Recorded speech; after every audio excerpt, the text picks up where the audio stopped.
Hello, it's Dr. Derek Barron here again with another edition of Marketing Insights for you.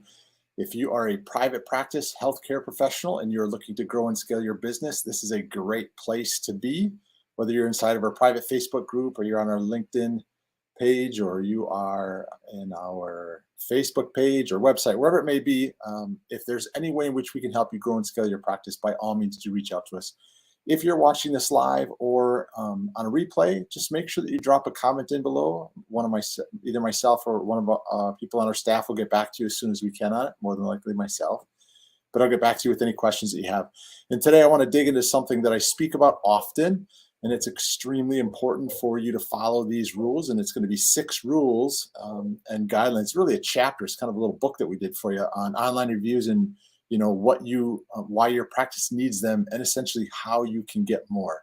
So let me jump into this with you, add this to the stream.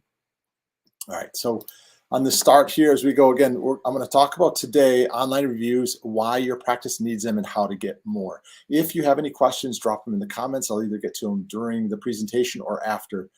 This is a longer presentation. Don't mean to scare you away from it, but make sure you do come back and watch. There's some great insights into this, and there's some tips and techniques to help you grow your practice along with them. So what are we going to cover today? Again, it's going to be 6 chapters if you wish. So why online reviews are important, what the research says. 3rd chapter, how to get more reviews. Chapter 4, how many reviews do I need? Chapter 5, where do I get practice reviews, or where to get practice reviews? And chapter 6, how to respond to reviews. So let's dive in a little bit more here. Again, my name is Dr. Derek Barron. That's my wife, Terry. She's a physical therapist and athletic trainer. We founded Practice Insider's Edge and our Grow platform to provide a platform for passionate private practice healthcare professionals to take themselves and their practice to the next level. We do consulting and coaching. We do marketing for you, all services from websites to lead generation marketing. If you have any questions, drop in the comments, or please feel free to send a DM and have a conversation with us. So while you're reading this, someone out there is talking about your practice. Someone is sitting down right now to tell their friend, a coworker, or potentially a family member of their recent treatment and what they think of you and what they think of the practice. So hopefully their insights are good. So for generations, word of mouth has been, one of the most reliable ways to build the practice. But now the game has changed because of online reviews. And in the online world, word of mouth translate into online reviews. And instead of talking to a mother or brother, your patients can now tell the entire world what they think of you and your practice. Whether you like it or not, people will leave feedback online regarding your practice. The good news is we've created this step-by-step guide to help you take control of your online reputation with a proactive approach that will push your practice straight to the top in your community. So chapter 1, why online reviews are important. And the real world question that you need to ask yourself is, why do I need to worry about reviews? I already have enough patients. And the short answer is because it makes getting future patients even easier.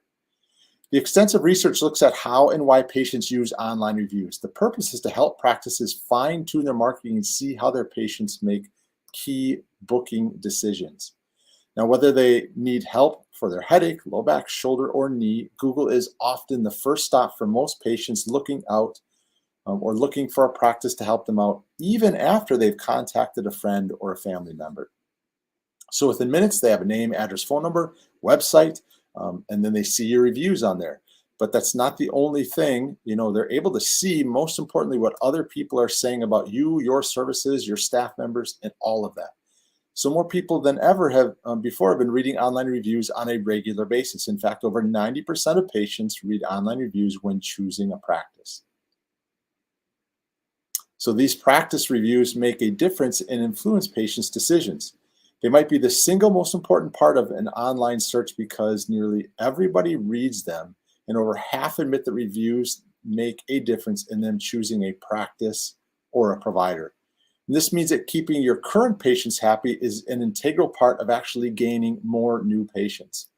And the research clearly shows that online reviews can make or break your practice.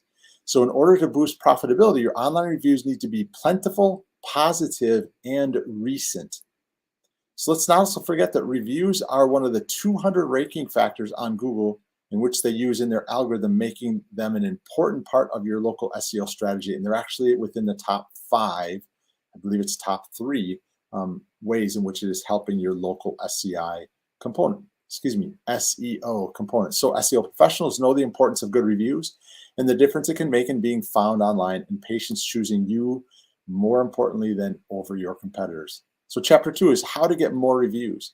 Our real world question is there proof that reviews even make a difference? And the short answer is tons of it. Let's learn about it. All right, so keeping reviews plentiful, but how many is enough? There's safety numbers when it comes to online practice reviews. And patients see a review and they make a judgment about this almost instantly. More than half of the patients make a decision based on reading 1 to 6 reviews. Some maybe read 7 to 8, but 9 out of 10 people will not read more than 10 reviews before making a decision. So that's going to tell people, oh, you know what, I don't need any more than 10 reviews. But that's not true. You want to make sure that you have recent ones that are talking about you and your staff that are in there. So if your most recent reviews are negative, most patients won't even keep reading long enough to see anything else. This makes it crucial to keep regular reviews regular and current as well as positive. So keep reviews positive and the star system. The star system has become a universal symbol of trust in the online world. In other words, more than 3 stars, you're probably okay. Less than 3 and you're sunk. So if you go to a 4-star hotel, would you like to stay at a 1-star hotel? Would you like to see a 1-star physical therapist or a 5-star physical therapist? Would you bring your child to a 2-star daycare center, or would you prefer to bring them to a 4, preferably a 5-star daycare center? It just helps within the rankings. A rating of 3 stars is good, but not great. But a perfect rating is not always necessary either. Most respondents understand that a perfect 5-star record is probably unrealistic. So you have to be careful of doing what's called review gating, where you're only allowing your 5-star reviews to show. Too often marketers are out there that are doing that, so just be careful of that.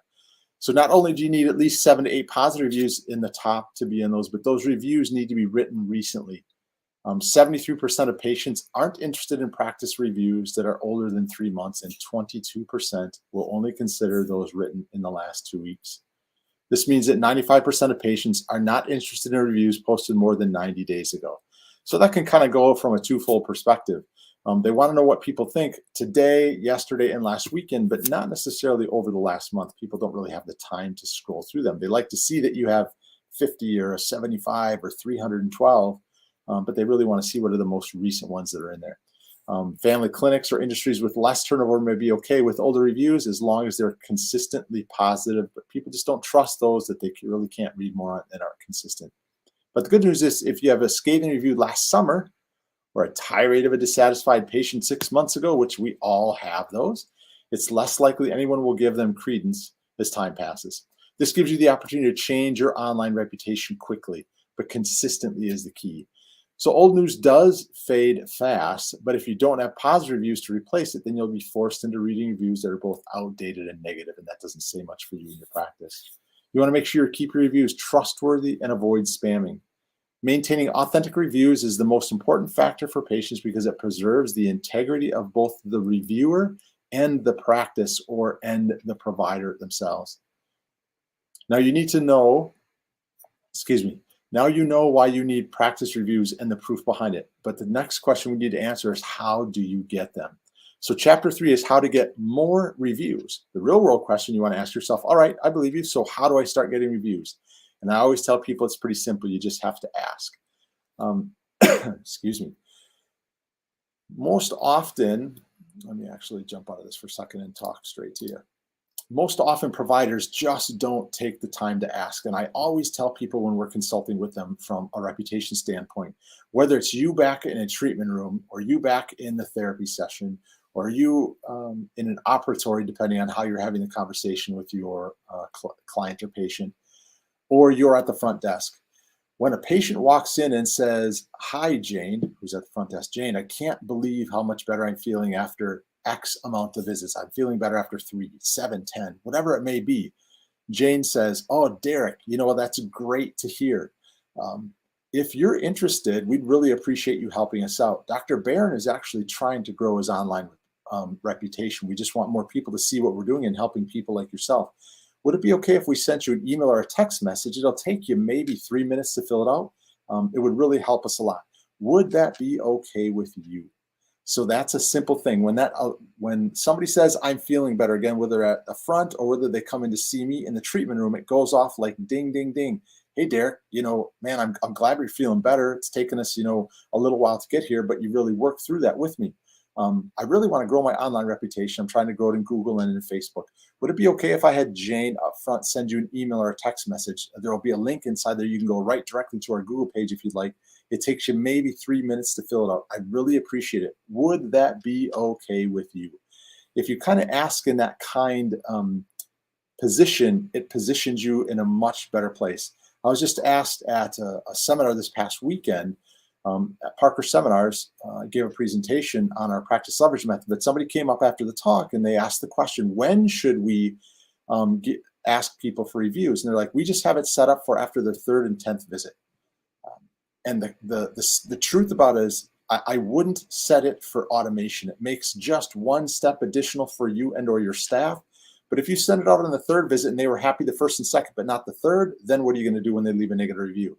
If they were happy on the 7th, 8th, and 9th, but on the 10th they weren't, then you're in trouble. So I tell people I don't typically have you or suggest you setting it up for an automatic response. You want to make sure that it is done on a as needed basis, is the way I say it. So research shows that 7 out of 10 patients will leave a review if they're asked to. Asking twice is usually the best way to get a response. So you can request in person and then follow it up with an email or text requesting a review. If you get positive feedback in person or via email or that text, reply with a request, including a link where they can post the feedback on review sites like Yelp, Facebook, and especially Google. Research shows most patients are happy to help a growing practice, especially if they've had a great experience, which I'm sure all of your patients do in your practice. Your online reputation depends on online reviews, so provide simple ways for anyone to leave the feedback you're looking for on multiple sites. And one of the best ways to get practice reviews is with our patient funnel. It's called a review funnel in our Grow platform. So we have a funnel that's set up to actually help you generate more reviews in the practice. And a thumbs up, for instance, or a positive, a 4 or a 5-star leads to a list of websites where your patient can leave a review. The thumbs down goes directly to a form that can forward to the company email, your practice email, so they can detail their experience directly to you and not the world. Now, this is a caveat again that I want to make sure I bring up to you. So let me jump back to the screen. Here's where it's called review gating. So if you are working with somebody and they give you the option, like I just said, that if they give you a 4 or a 5-star review, they can go on to Google or Yelp or Facebook. If they give you a 1, 2, or a 3-star review and they only allow you to fill out a form, that's called review gating, and that's putting you in a little bit of harm's way. You need to speak to your attorney as to what that would do to you. But when we fill out our forms, there's a little button on the bottom that says, if you still want to leave a review online, click here. And that takes away the gating perspective. Most people will just fill out the form, click submit.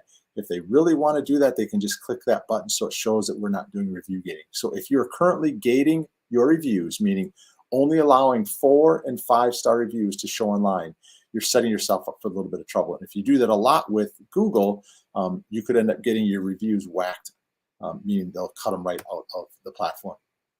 So here's a system that we use when they click, 1, 2, or 3. It can pop open a little window where they can fill out a form, and on that window where they fill it out, it actually has that little button that says, if you still like to leave a review online, click here. This gives immediate feedback notifications so that you can amend it if you do have a negative review that's out there. You want to make sure that you're solving that and actually, in turn, changing that from a negative review to a potential positive review. So you can provide a feedback link on your website, in an email, in a text, on your invoices, asking for feedback for each patient. The best part is it's a link that's created that you have the ability to control and send them to. So keep reviews real. Asking for and receiving reviews is important, but managing the process is also critical. Too many reviews all at once can look suspicious, and of course, too few reviews really doesn't help you either. So ask your patients for feedback when they're happiest, like I was saying. Quickly explain how simple and beneficial it is for you and your practice, and ask if they were for a moment of their time, because they would end up leaving a review for you. So every practice needs to have an online strategy that is designed to build a positive reputation one step at a time. Through a positive online presence, that includes a consistent stream of intentional and authentic feedback you can steadily build for your practice's reputation online. Chapter 4 is how many reviews do I need? So your question that you'd ask me is, okay, but how many reviews do I need? I don't have that much time. And the short answer is as many as it takes. So if you want to win in your community, you want the most reviews out there. As I'm saying here, it's kind of a lame response, but the practice of online reviews is not one and done deal. If you get 25 reviews a week and then you get nothing for the next few months, it appears unauthentic and spammy, and you really don't want to make sure you're sharing it that way. If you get too many reviews, this might actually get filtered or deleted from the review sites, depending on the sites you use, such as Yelp. They tend to do that often, or they'll do what's called sandboxing. So you have too few, you appear illegitimate, and new patients will be very wary of coming into your office. The key of this is consistency to maintaining your positive online reputation. 1 review per week is a good goal to start with. That gives you a review every single month, assuming people that they'd be positive reviews, and it provides you a strong foundation month after month to keep you up to date, as well as your patients. Chapter 5, where to get practice reviews. So the question you ask me is, but there's so many review sites, which ones are worth bothering with? And the short answer is that sites that match your practice niche. So the main ones that are out there, of course, are Facebook, Google, and Yelp. And those are the ones that are probably the most important. If you're a plastic surgeon, Real Self is very important. It's always good to have the Better Business Bureau if you want something like that. But those are the big 3. And Google is number 1, in my opinion. Facebook is number 2. Yelp is number 3. Yelp can jump up the scale a little bit if you are in a metropolitan area, because sometimes Yelp has a higher weight in that area.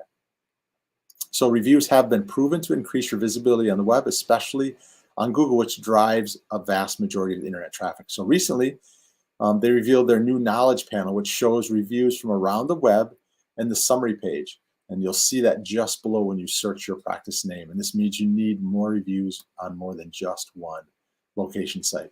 And in a recent study, Google found that those having reviews shown alongside their listing increased the driving direction requests by an average of 144%, and the website visits by over 360%. In other words, when you have more reviews from just Google or Facebook or Yelp, and Google aggregates that and pulls it in, it just does a lot better job for you.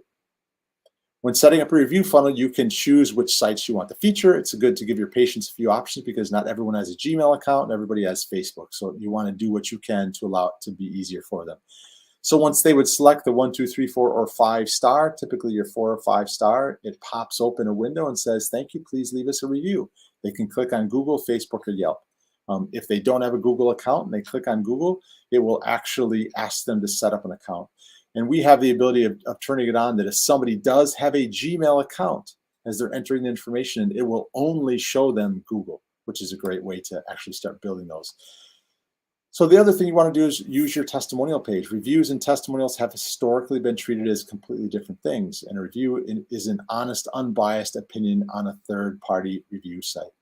But managing your testimonial page is different than managing your online reviews on a third-party website. Your testimonial page on your site, you have all the freedom to do that which you wish to help you grow your practice. So make it easy for patients to leave a review, either via a form that you'll give them or a feedback button, or there's, on your website it said review us, just click a link, it'll take them to a page where they can start the review process. And then once you do start getting these reviews, make sure you're posting them on social media with screenshots and images, or really create a template for you where you copy and paste the review in there and put it online. It's always great to share those success stories. And then finally, chapter 6, how to respond to reviews. The real world question is great. I'm getting reviews. Guess my work is done. But in the short answer to that, it is far from it. You're not quite done yet.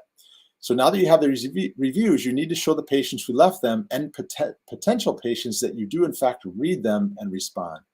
Most practices smile at the good reviews and act on the bad ones. And sometimes when they're acting on the bad ones, they're really blunt about it. You want to make sure that you aren't doing that. You want to be a little bit easier in dealing with those unless you know it's an absolute lie. Google reviews need as much attention as, good Google reviews need as much attention as bad ones. So just thanking them is important to do because it actually helps that person feel as though that they were appreciated for it. Responding to positive feedback is the fun part. You can connect with your patients, thank them for their input, and show them that you care. You have to be careful with this as you're doing it, but positive feedback can often give you insights into what patients are really important to them, or what is important to your patients. Responding to positive feedback consistently shows your audience that you are an active participant behind the screen, not just an empty website void of human interaction, which doesn't sound too fun at all. Thank them for their review and try to personalize the message as much. But again, here I'm going to jump back at you. When it comes from this perspective from HIPAA, you have to be very careful. You can call them out by their first name. Do not call them out by their full name. You don't even have to call them out by their name, but do not, and I repeat, do not in your thank you for them leaving a review, talk about the condition that you're treating them for. Derek, thanks for leaving us a review. We really appreciate it. Can't wait to see you back in the office. You don't want to say, I really hope that ankle problem you're having is going to get fixed. I really hope that those terrible headaches that you have are getting better. That is absolutely releasing personal information out into the public, and that is a violation of HIPAA, and you don't want to get on HIPAA's bad side.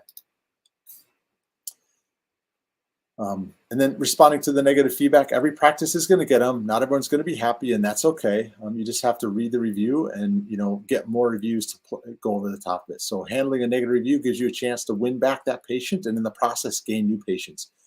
So here's a few tips on how to improve that. So don't feel you need to respond right away. Give yourself about 24 hours. Just think about what you're going to say, but don't wait longer than that. Own the mistake if it was yours. Don't blame it on the patient, the staff, or another doctor or another department head. Come up with a solution before you approach that. So if you have a practice with 3 different providers, make sure that the provider that was called out in the negative review is the one that is addressing that situation, again, following HIPAA rules. Come up with a solution before you approach the patient so you're ready to fix it when the wrong has been done. Number 4, make the experience memorable and easy. Don't just, ask them to jump through several hoops. Just make it as simple as possible. Roll out the red carpet for them. Make the message personal. Don't just drop a standard, we're sorry that you had a bad experience. Really let them know that you care. It's important. And then follow up when it's all over, because again, if you get their feedback, you might be able to actually transfer them from a negative review to a positive review. So if you have more than 3 bad reviews online, it's enough to deter the majority of future patients, and it's essential to address and resolve the bad reviews as soon as you can. It might cost a little bit extra in time, but the patient that's happy that you're dealing with will cost you even more if that negative review affects hundreds of thousands of other potential patients that just sit out there time and time again.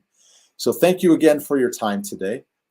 My name is Dr. Derek Barron with Practice Insider's Edge and our Grow platform. We also have something cool called our Grow Bubble. Go to GRRO for Grow, and then Bubble, BUBBLE.co, like company, CO, growbubble.co. It's a great way to actually help you grow your practice and answer some questions of people online. So again, my name is Dr. Derek Barron. Thank you for spending your time with us on another one of our marketing insights that we're covering here. If you have any questions about your online reviews, if you're a 5-star practice, what you can do to get more reviews, just please feel free to reach out to us again with a comment below, or reach out to us personally by sending us a DM, or the phone number on there, 630-491-1444. You're welcome to call or text me there, and I will do my best to answer it. Thank you again for your time. Stay tuned for next week. We're going to come back with another marketing insight to help you grow and scale your practice. Take care for now.